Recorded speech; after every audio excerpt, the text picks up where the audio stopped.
Good evening, everyone, and welcome to the Brian Crombie Radio Hour on AGA 960. Empathy is a word that, has probably been a word we've heard for a long time, but it seems to be a word we're hearing a lot more about in the last couple of years.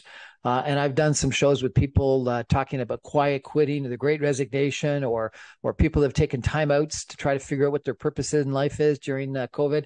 And I think one of the terms that people keep talking about is that we need to have leaders that are more empathetic. We need to have people that are more empathetic, and we need to find empathy. And so I wanted to check in with an expert on empathy. I want to introduce you to Dr. Anita Nowak. She is a PhD. She calls herself an empathy expert and enthusiast and evangelist. And evangelist. There you go. Sorry. In Purposeful Empathy. She's written a book on empathy that comes out next spring. And what she does, which is really quite interesting on social media, is she reviews a different book about empathy just about every week and posts a little summary of it. It's probably a great way for her to do her literature review or whatever it is that she's up to. And she's also a professor in Montreal at McGill University at the School of Management. And I guess you talk about empathy in your course. I do. I teach a course this semester. I teach 3 actually: leadership, social entrepreneurship, and ethics in management. And I find a space for empathy across all 3 classes. True. So tell me a little bit about your book. What are you going to be talking about differently in empathy in your book that comes out next spring? And what's it tentatively titled? Sure. Well, the actual title, and it's available for pre-order already, is called Purposeful Empathy: Tapping Our Hidden Superpower for Personal, Organizational, and Social Change. So I'm basically making the case that the world needs more empathy, but it's not enough that we have the capacity to empathize and that we do empathize. We have to be purposeful about it. And that's because we can experience empathy in 2 ways. We can be affected by empathy. So feel the feelings that someone else is feeling, be in emotional resonance with someone. And that happens spontaneously to us when we see someone crying or somebody in pain. It happens when we watch the news and we imagine a major catastrophe. So we feel affective empathy. I'm talking about the other kind of empathy where I think that there's a lot more potential, and that is cognitive empathy. So perspective taking, imagining what someone else is experiencing or feeling.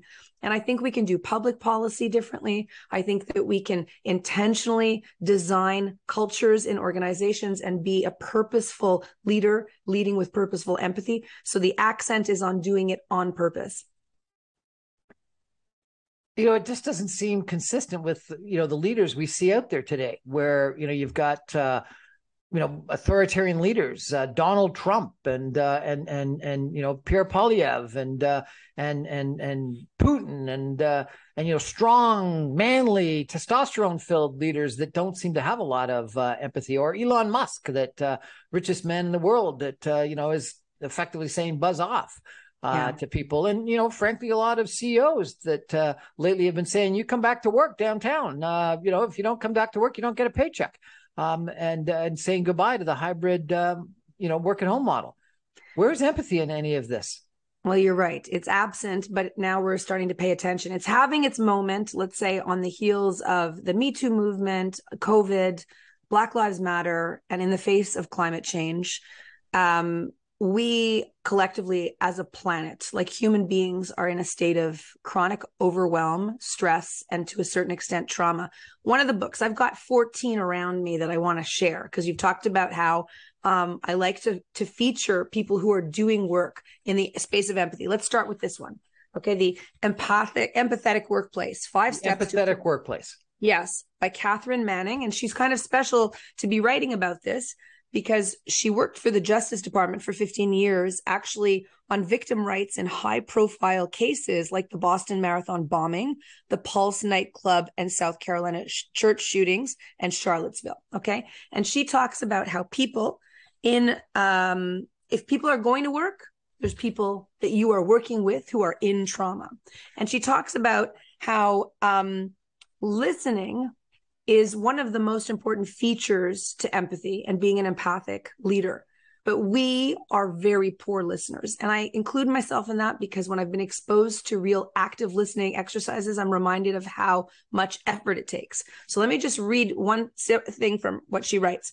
Most people speak at the rate of 125 words per minute, but we can understand speech at the rate of up to 400 words per minute and beyond. What do we do with all that extra time? Well, we try to guess what the person's going to say next and fill it in.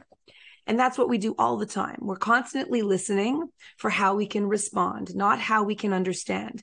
And when there's any emotional trigger, if we're charged at all with a relationship at home or in the workplace, don't meet the KPIs, something's going wrong, we're triggered emotionally, we're barely listening to understand. We're only listening to respond. So this is a great book that talks about how we can create more empathic workplaces through a 5-step process that she describes. But I've got a whole bunch of books on empathy on other topics. So tell me which way you want to go. But let's just talk about that for a second. So it's interesting that you say that we speak about 150 words a minute. Is that correct? 125, she says. 125 a minute, but we can understand like 400 a minute. I've always been told that I speak too quickly and to slow down, that people can't understand me because I talk too quickly. And you think about Obama, who slowed down so much and paused. And then I had this one boss who said, if you really want to have people pay attention, you speak more quietly. Because when you speak more quietly, people listen more intently to try to hear what you speak. And if you speak too loudly, people like shut their ears because they don't want to hear your loud voice. Yeah. Well, like you, I'm a host of a podcast too, and I'm always amazed when I meet somebody who has a different cadence than I do. I tend to speak a little bit more fast, just like you do. And when somebody slows down and is pensive, I'm like, oh, it's such a delight to listen to someone who actually takes their time to explain something. So I think there are different ways of speaking, and it is possible that the slower you speak, not obviously so slow that you lose them entirely through boredom, but that they have the chance to integrate what you're saying and really reflect on it. So they're listening in a different way. I used to have a boss who used that quote all the time about God gave us one mouth and two ears so that we listen twice as much as we talk. But then someone else, when I used that in a speech, reminded me that God gave us a mouth that can actually close and ears that never close. And so therefore, you can shut up and be quiet, but you can never stop listening. That's beautiful. And I have a personal relationship with that saying, because my dad, before I would go on a date when I was single, he'd say, I need to remember you have two ears and one mouth and use them in that proportion. Okay, so we're going to do a little canvas of some of the books that you've been posting on. But before we do that, tell us about this podcast that you do. So it's about really, okay, hold on. Let me reframe. I'm interested in amplifying the voices of other people who understand the importance of empathy and are doing something about it. So I've interviewed people from around the world that look at empathy in the bedroom.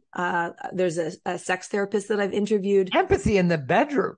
She has the Center of Erotic Empathy, and her entire sex therapy is about how we can embrace through an empathic lens each other's fantasies and desires. And so she works with couples, individuals, more than two people at a time to embrace the erotic empathy that's available to them. I got to tell you, I apologize for interrupting all the time, but I got to tell you, one of my favorite movies was Mel Gibson and Helen Hunt in something called What Women Want. And Mel Gibson, initially very testosterone, egotistic male, was very bad in bed with this one young lady that he was lucky enough to take home, or she invited him home. But then because he could get inside their head and think about what they were and hear what they were thinking, he ended up being what she described as a sex god. And so I think there probably is something about being empathetic and knowing what your partner really wants.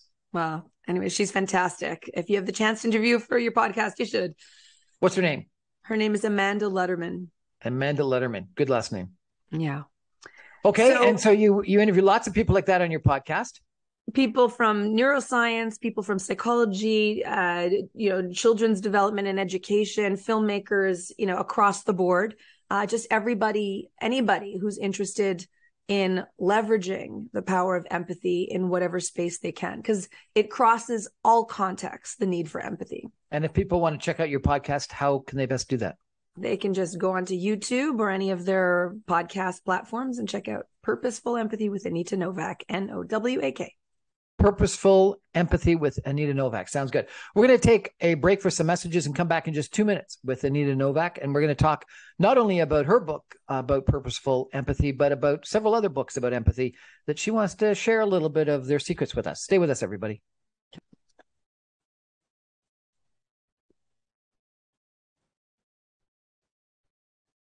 Welcome back, everyone, to the Brian Crombie Radio Hour on Saga 960. The topic tonight is empathy, purposeful empathy, to be exact. Our guest is Anita Nowak, Dr. Anita Nowak. She's an empathy expert. She's an enthusiast. She's an evangelist all about purposeful empathy. She's also a professor at McGill University, a lecturer at the Desautel's Faculty of Management. And she teaches on leadership and ethics and other things. She's got really quite a very impressive background, which I might tell you a little bit about. She went to INSEAD for the executive education program. She did a PhD in education at McGill University. She went to the Harvard Business School for an executive education program. And she's got a PhD's dissertation on the pedagogy of empathetic action. Fascinating. So tell us a little bit about some of these books that you review on a fairly regular basis and what they're trying to tell us. So here's another book that's very relevant to the workplace and design thinking in particular, called Applied Empathy by Michael Ventura. And he tells the story in this book about, he was the founder of a design company in New York City called Sub Rosa. And people who work in the design space know that design thinking you can basically pin it down to 5 steps. And the first step is always empathizing with the user. So as a company that does branding and design work, he was approached by GE, or they were approached by General Electric. The mandate was, we want to increase the sale of our mammogram machines. So you have 4 months to come up with a strategy. The only thing we have as a no-no is that you cannot change the specs of our machines. So as a design company, they had the choice of speaking to the clinicians and the people who are actually running mammograms and find out what they had to say. But they believed intuitively that they would benefit from speaking to the real user of the mammogram machines, the women who primarily women who went for breast exams. So they did focus groups, they asked questions, and they discovered a couple of pain points. The first one was literally a pain point. The women complained, this procedure hurts a lot. And they realized that they couldn't address that without changing the specs of the machine. The second thing they heard from women is that the waiting rooms before going into a breast exam is always sterile and temperature's cold, and it's just anxiety provoking because you're just like waiting there, worrying about the pain you're going to experience, worried about what the exam results might share. So that's where they realized that was a bit of insight around that. So they turned to another notorious company that sells products to women who are feeling anxious about using their products. Now, can you take a guess at what that company might be, Brian? A company that sells to women, but while they're selling to the women, they're provoking anxiety in women. Birth control or Plan B or something like that? You're close. You're not far. Victoria's Secret, right? No woman that I know, anyways, loves to go lingerie shopping. And they went to speak to the people who run the stores, the retail. And they realized that they're very intentional about the music and the lighting and the scent and the mirrors that they use to actually decrease and mitigate the anxiety women feel. So they took that insight and they realized that if they changed the waiting room of women going for mammograms to something more spa-like, where it's sofas and lighting and candles and mint tea, that maybe that would help the women with the experience. So, of course, they brought this to the GE board, and the GE board thought, you're crazy. We're not going to sell this environment with our mammogram machines. But they managed to convince the board to do 2 pilots. So the pilots went ahead, and the women who experienced that waiting room were overwhelmed with enthusiasm about how much better the experience was. But more importantly, because they were less stressed in the waiting room, when they went into the breast exam, their tissue was not as dense. So they were actually able to find early stage cancer markers sooner. So this design actually ended up saving women's lives. So I'm sharing this because it's a powerful example of how design thinking and thinking about the user and the user's experience is paramount to the design. I mean, you and I are about the same age. You remember McDonald's chairs back in the day when we were growing up? They were terrible. They were terrible. They were plastic, uncomfortable, on purpose, because it was for fast food. You went in and you went out. The more comfortable the chairs, the longer you might stay. Now, McDonald's is competing with Starbucks and other coffee shops for people working, on their laptops. So they make the chairs much more comfortable. It's all in the design. Everything you use was designed. And good design, like Apple is known for its good design, is known to be intuitive and user-friendly. And that really showcases the empathy that they've put in. So empathy is a powerful, powerful tool for people creating anything, whether that's public policy or social innovation or products. Well, I do think that, putting yourself in the consumer's feet is critically important. And going back to that movie about what women want, the protagonist ends up putting on control top pantyhose and waxing his legs, and has a far better appreciation for what people are going through when they're using the products, which people don't do that often. They don't actually go and try. I actually had an experience with mammogram. I was diagnosed falsely, it turned out, but people were worried that I had breast cancer, and I had to go and get a mammogram. And let me tell you, I agree. It was a very uncomfortable procedure, as they were trying to take my tissue and stick it between these two cold things that came smashing down to squeeze it. And it was not very pleasant. And so I can completely understand with you that people feel anxious about that, even though it sounds like it's an innocuous kind of test to have done. So I think that's great advice for any marketer. And, as you say, public policy people, going out and checking some of our social housing, our transit, our other things would be smart for some politicians to actually go and do. Absolutely. Absolutely. Okay, next book. Ready? Yep. Okay, I want to tell you about The Empathic Brain by Christian Keizers. Now, he's in the Netherlands, and he was on the team that discovered mirror neurons in Parma. So let me take you back there. So in Parma, Italy, there was a group of neuroscientists that were studying hand and mouth motions with macaque monkeys. They were trying to see what was happening, how the brain was lighting up. So they were all hooked up to these machines and studying the motor skills of macaque monkeys as they were eating. Now, legend has it that a graduate student walked into the lab one day carrying an ice cream, licking a little Italian, what are they called? What are the Italian ice creams called? Gelato. Gelatos, exactly. And it just so happened that the macaque monkey was still tied up to a machine that was following its brain, monitoring its brain. And they realized by pure accident that as the student was licking the ice cream, enjoying it, the macaque monkey's brain was lighting up the pleasure and reward centers in its brain. So they realized that whether or not the monkey was actually enjoying the ice cream itself, or watching someone enjoy the ice cream, that the brain was lighting up the same way. And they're like, that's so curious. So they replicated this study with the macaques, but then also other chimps and other creatures and birds, and then eventually humans. And they actually cracked the code where we have what's known as mirror neurons. So we all know this example. When you see someone stub their toe, we have like a reaction, our brain reacts.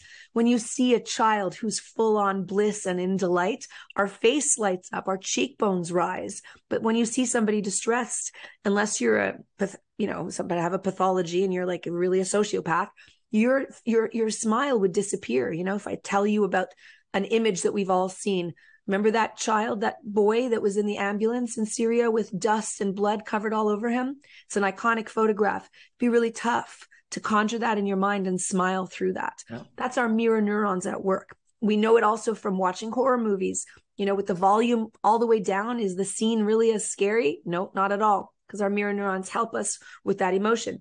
So he was part of the original team. And in this book, the subtitle is How the Discovery of Mirror Neurons Changes Our Understanding of Human Nature. He's gone on not only in lay terms to describe our brain and, how our brains are wired for empathy. his more recent work is actually talking about how we are socially wired, and that there's actually a capacity within the space of a group to feel each other's emotions. And I connect that to some research that I did even for my PhD. I remember reading about, they took two, so I think this was at Princeton or Yale. They wanted to test how one person could have an impact on a group of people making a decision.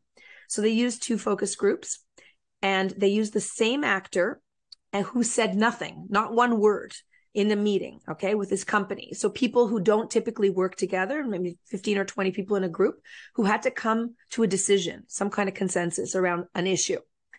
The actor was invited to come in and signal negative body language. Didn't say a word, but was like put off by whatever was being discussed during this hour.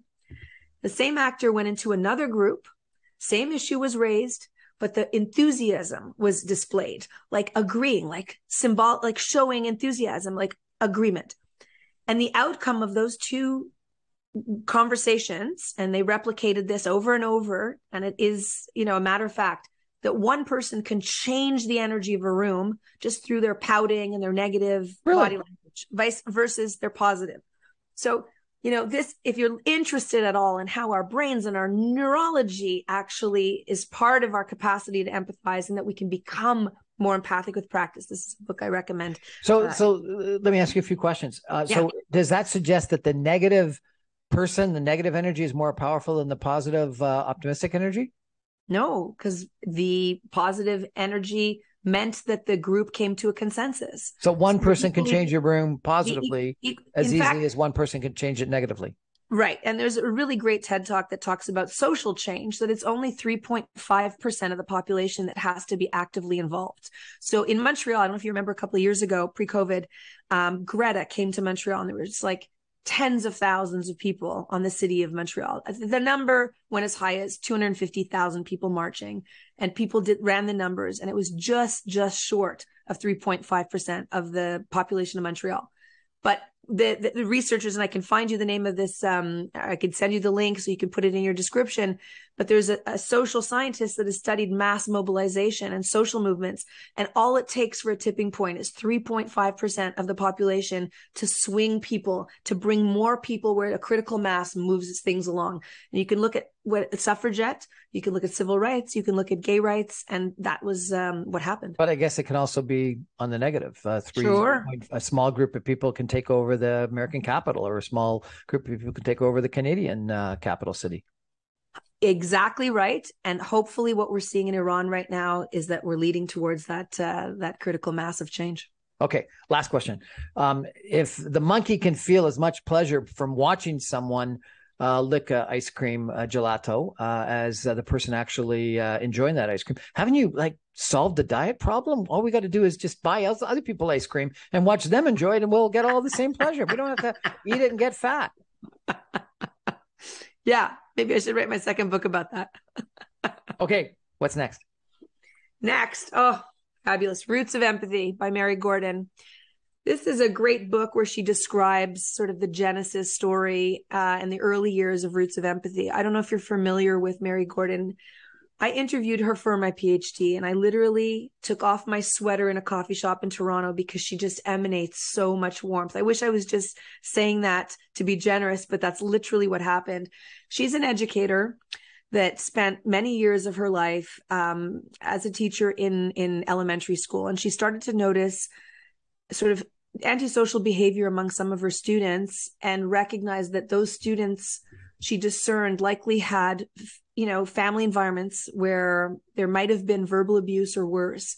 And she was trying to imagine what a world could look like when you could break the cycle of violence, because it tends to repeat itself.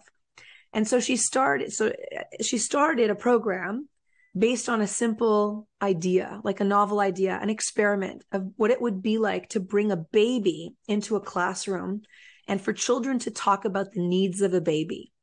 So, over time it grew. Now it's in many countries around the world. And essentially bullying culture in schools where Roots of Empathy programs exist drop. How does it work?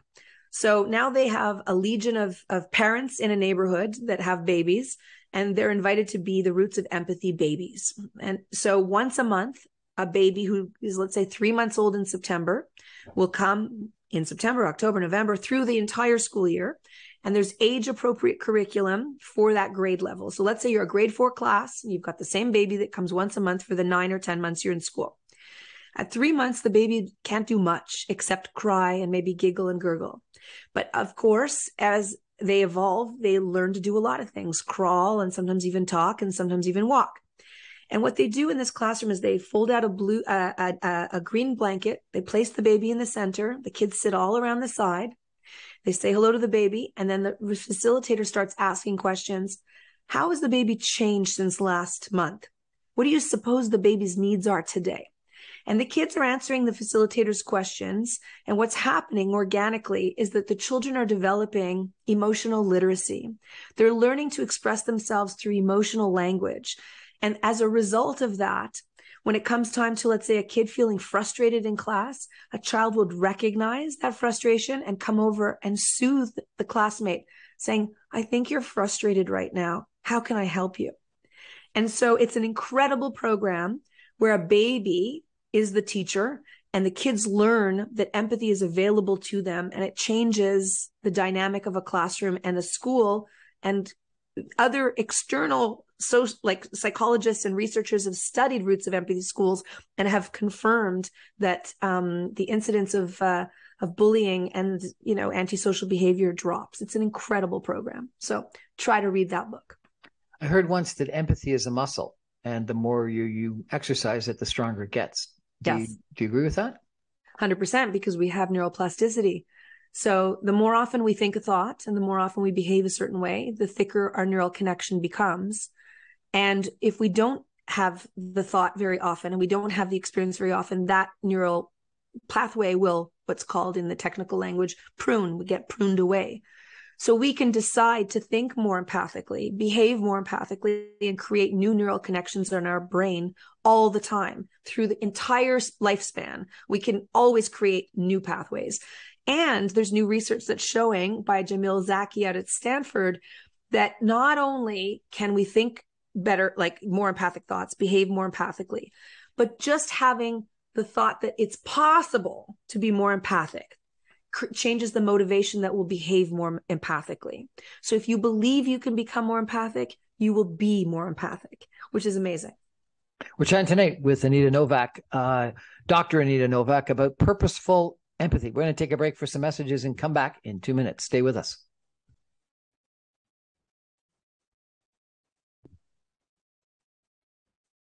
Welcome back, everyone, to the Brian Crombie Radio Hour on Saga 960. Tonight's topic is empathy, purposeful empathy. Our guest is Professor Dr. Anita Nowak from McGill University and an author of a book that's going to come out this spring on purposeful empathy. You can order your pre-sales already, which is that's a wonderful idea.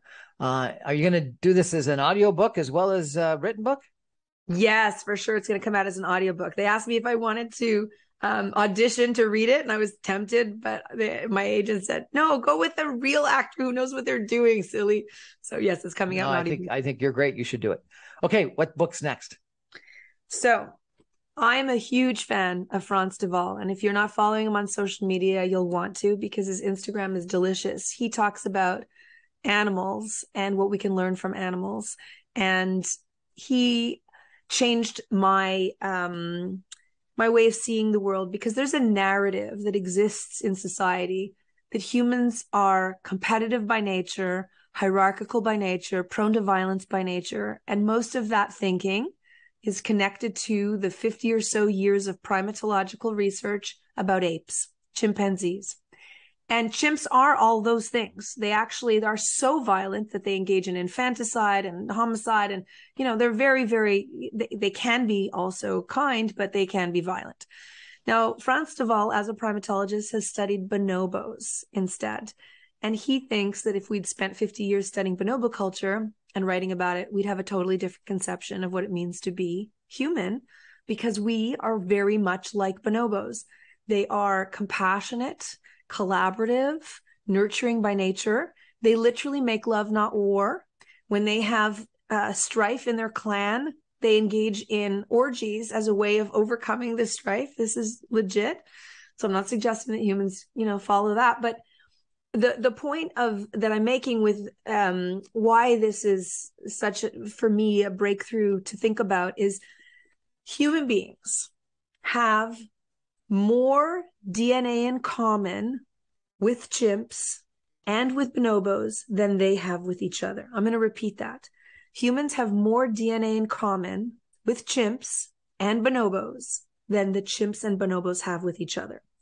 And the story that exists out there about what we are as human beings is so much about the chimp narrative. And I believe we all know it to be true from our personal lives, that we are compassionate and nurturing and empathic by nature. We evolved that way. If you look back to history and evolution, there were 5 large brain mammals that walked the earth with us, Homo sapiens, and those other 4 dropped off. We survived in large part because of our empathic proclivity. Some ways that they've discovered that happened was the whites of our eyes grew much larger than any other primate on the planet, so that we could read each other's facial expressions. We lost most of our facial hair, and our testosterone dropped quite a bit, so that, again, there would be more emotional bonding and we could read each other's facial expression better. There's so much that shows that we collaborated to survive as a species. And if we weren't reading each other's perspective, we would be ostracized. If we were not contributing to the clan, we were ostracized and left to die. So now we're living in a society where we're alone most of the time. I don't know, single dwelling homes are very popular, and that's pre-COVID, but obviously COVID, the whole social alienation that we felt has been devastating to our mental health. We need to be in belonging. We need to be together to thrive. And so we really need to find ways to get off our phones, doom scrolling, and to spend time together feeling connected, because that actually makes us healthier and happier as individuals. So that's another good book, The Age of Empathy, I would recommend. So if we went and checked Neanderthals, to your point, we would find far less empathy, and that you think that that's one of the reasons why they didn't survive? Yes. Now, I'm not an evolutionary scientist, but based on my reading, the answer is yes. Fascinating. And there's a lot of studies that show that politicians that have facial hair don't get elected because people don't trust them as much. So do you think this facial hair's got a problem for people because we can't read what they're thinking? Maybe because authenticity is really important. Authenticity, vulnerability, all connected to empathy and sort of relating. So maybe, although I do like your scrubs. I like your more than 5 o'clock shadow. Thanks. I appreciate that. So that next, very empathetic of you. Okay. So I've got more, but we'll talk maybe 2 more and see if we have time for more. So this is one that just landed in my mailbox today. No joke. I continue to order anything related to empathy. But I do know Judith Orloff's work. Okay. She's written a number of books, and this is her latest one. And her books are all about empaths. So let's make it clear that someone who is empathic, okay, which I consider myself empathic, you're probably empathic too. We're not necessarily empaths. So empaths is a word that's used for highly sensitive people. That is people who actually have the capacity to feel stimuli at a higher degree than we are. They hear sounds. They are very sensitive to light. They're sensitive to how people are feeling. So you can feel, you're going to an office space and you recognize that somebody has gotten off the phone and had, a kid call with crisis, or there's bad energy in the office because there was just some anger with the boss. They carry around this empathy. They're highly sensitive. So they have to find ways of kind of decompressing so that they're not overwhelmed by their emotions. And so Judith Orloff's book, the reason why I was excited to order it is it's a set of affirmations on a almost weekly or daily basis, where I'm just going to choose a page number and I'm going to read it at random. Go ahead, Brian. 67. 67. Okay, let's see what she's got. I feel centered when I have adequate downtime to process the events of the day. And then she invites people to write, why is this affirmation important to me? I'll repeat it. I feel centered when I have adequate downtime to process the events of the day. Don't we all need to process some stuff that happens, right? To make sense of it and to not react in a way that might not be helpful to a situation. So this is an important affirmation to think about, like, we need some downtime. Now, why do you say you're empathetic but not an empath? Because I'm not a highly sensitive person. So meaning to say, I don't go into a shopping center and feel the need for half an hour after I leave to just like, whew, like the lights and the music and the sound. I hear it all, but I can integrate it. A highly sensitive person, an empath, would be overwhelmed by that. I don't go to a concert. I feel jazzed by like the music and the sound. A highly sensitive person would be overwhelmed and need some time to integrate that. So that's the difference. An empath, actually, there's many, many empaths, books that have been written just to meet the needs of empaths. And we should not dismiss them as like, oh, get over it. You're just too sensitive. It is a physical condition where they just feel so overwhelmed that they can't actually function properly. So they need extra downtime to process. So I told you I had this, what turned out to be false, but this potential diagnosis of breast cancer. And the doctor said that one of the reasons why I had this issue was because I had very high estrogen. And they made the joke that, and I'm not sure if this is true or not, but they made the joke, well, one of the nice side effects is you're going to become a lot more empathetic now. So, is this true that females, people with estrogen or higher levels of estrogen are more empathetic? So I actually think it's not that it's higher estrogen. It's higher estrogen related in relation to lower testosterone. So there's real research that shows the less testosterone you have, then the more capacity you have to empathize, because you're feeling more nurturing and you're feeling less, excitement to sort of like, be competitive and that sort of chimpanzee culture that I was talking about. So I can't say that if you dial up the estrogen, you'll therefore be more empathic, but the dial down the testosterone, you will. Dial down the testosterone. A lot of guys wouldn't want to take that advice.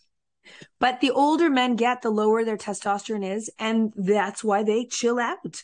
Men become a lot more easygoing the older they get, and women, but conversely, sometimes when they're 50 years old and perimenopausal or menopausal, their estrogen level increases and their testosterone drops. Or rather, no, it's the other way around. More testosterone, they become more sure of themselves and they become more confident. And so that's why the 50s and 60s are considered the real decades for women to like achieve their personal best. Really fascinating. Yeah. What's next? Ready? Another book. Okay, this one is a tome. Okay, this is a big, big book, but this one changed my life. Now it's 15 years ago and it's a long book to read, but I'll read the whole title and subtitle: The Empathic Civilization, The Race to Global Consciousness in a World in Crisis, by Jeremy Rifkin. Are you looking for your copy? Because you have it too? Copy. I know it's in my bookcase somewhere. I want to find it to show it to you. So I look forward to chatting with you about this to see whether or not it had the same impression. So Jeremy Rifkin is an economist and a sort of social theorist, and has done a lot of work on green energy and grids in Europe. That's his more recent work. But this he wrote a great book on the hydrogen economy. Right. He's a prolific writer. I don't know how he manages to write so many books, and at the same time do all of the consulting work that he's doing. But God bless him that he wrote this book. Basically, on the book jacket, it's always a description of the book. The last sentence is worth reading out loud. The author challenges us to think about what may be the most important question facing humanity. Now, remember, this is like over 15 years ago. Can we reach global empathy in time to avoid the collapse of civilization and save the earth? Very prescient, because right now we're in the drama of climate change that's only going to get worse before it gets better, if it gets better. And the case he's making is that we have got to lean into empathic consciousness and extend our capacity to empathize beyond our friends, beyond our family, beyond our neighbors, beyond our in-groups, and extend empathy to people we'll never meet, who will never touch our lives, but who are going to be impacted by climate change. and we have to create change on behalf of the human race. And so I think this is an extraordinary book that makes the case for the need for more empathy in the world. Awesome. I agree. I found it to be an extremely excellent book. Awesome. Do we have still more time? Yep. Oh, fantastic. Okay, let me reach for another one. Okay, so you've probably heard of Rutger Bregman. Does that name ring a bell? I don't know that one. Okay, he's Dutch. He wrote this book called Humankind. There is a fantastic clip of him speaking at, what's that gathering of gazillionaires in Switzerland? Davos, okay? He was invited to speak at Davos on a panel, and he was unapologetic. And you can find this little clip. It's 2.5 minutes long. Just Google his name, where he talks about how pissed off he is that there's a gathering of bazillionaires, a room full of people that have power and influence and resources that want to change the world, apparently, right? They want to address climate change, the water crisis, the political polarization, all of it, but are not willing to talk about taxes. And so he's like, taxes, taxes, taxes. Let's talk about taxes. So he's the guy. Now, this book is a refreshing rejection of the story that humans are inherently selfish by nature. And each chapter, he takes a myth that we all know and he debunks it.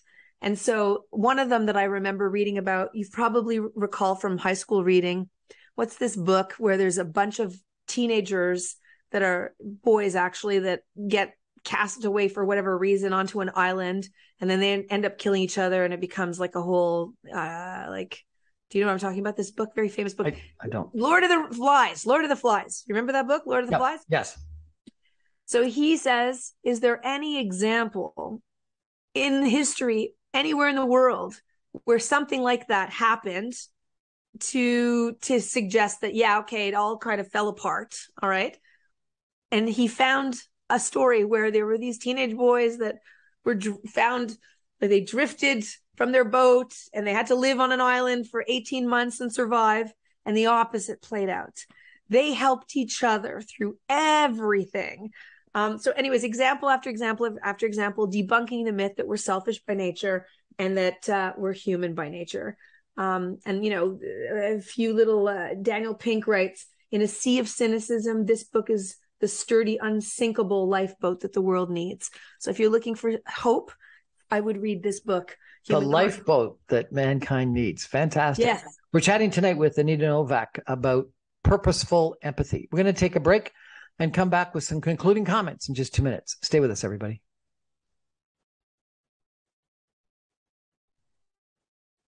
Welcome back to the briancrombie Radio Hour on Saga 960. So I was going to ask Anita Nowak, our guest tonight, expert on empathy, who's written a book called Purposeful Empathy, about testosterone and estrogen or something like, that. And she tells me I should ask her about psychedelics. Tell me about psychedelics and empathy. Well, when I was writing my chapter on the brain science of empathy, I started to learn a little bit about psychedelics, and it turns out, this is a total little aside that I think is worth mentioning. The drug ecstasy was actually called empathy when it first came out onto the market, but somebody in LA thought, you know, the pill empathy will not sell as much as the pill ecstasy, and wasn't he right? Anyways, the research that I've done on psychedelics is really interesting, because back in the 60s, there were a lot of leading research centers at Harvard and all sorts of leading places of knowledge gathering and research, looking at the opportunity that LSD and psilocybin and other psychedelics could have on therapy for therapeutic purposes. Because when you're in a state of a high with a psychedelic, your brain really rethinks how to process information, so that when you come out of a psychedelic high, you see the world somewhat differently, because your brain has access to new pathways. And so they started doing tests and research with guided sessions of psychotropics and psychedelics with therapists. And they saw amazing improvements from people with PTSD and severe trauma. They were working with people who had addictions and alcoholism and depression, suicidal ideation. Massive, massive potential around guided therapeutic trips. And that all got shut down by the Nixon administration. The Nixon administration was enemy number one, public enemy number one is drugs. And then we saw, the prison industrial complex explode with drug offenses. Now there's a resurgence. You can read Michael Pollan's book, how this changes your mind. There's many, many books now in the mainstream, even on Netflix, great documentaries that you can watch that is talking about the resurgence of research that's starting to happen about how psychedelics could help heal. And what I find fascinating is that there are some drugs like MDMA and MDA, so ecstasy and sassafras, as they're known on the street, that actually have the capacity to create a sensation, a feeling of empathy between people who are using it. And I was, as a researcher, intrigued by this. So my husband and I tried 2 years ago. My daughter was asleep away for a night, and I don't talk publicly about this, so I guess you're hearing this first, Brian, on your show. We tried a small dose, and I remember the connection I felt with him sitting on the sofa, just like touching the arm, like the hairs on his arm, and just being delighted by that, just feeling a sense of closeness. And it was during the Christmas holiday season that we did this, and I called every member of my family. It's so hard to understand that each of the 4 members of my immediate family was available to answer my call. But all I wanted to tell them was how much I loved them and how much I appreciated them being in my life. And so just that little experiment of trying something at a small dose, I recognize the capacity that it has.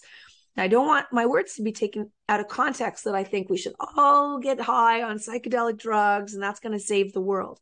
What I do think is that researchers should be encouraged to see the potential of guided psychedelics for healing mass trauma or personal trauma that maybe, besides the kind of pharmaceutical solution, that there are other ways that we can find a sense of kinship and forgiveness and kind of connection with one another. And that at an aggregate level could have a big impact on the world. Fantastic.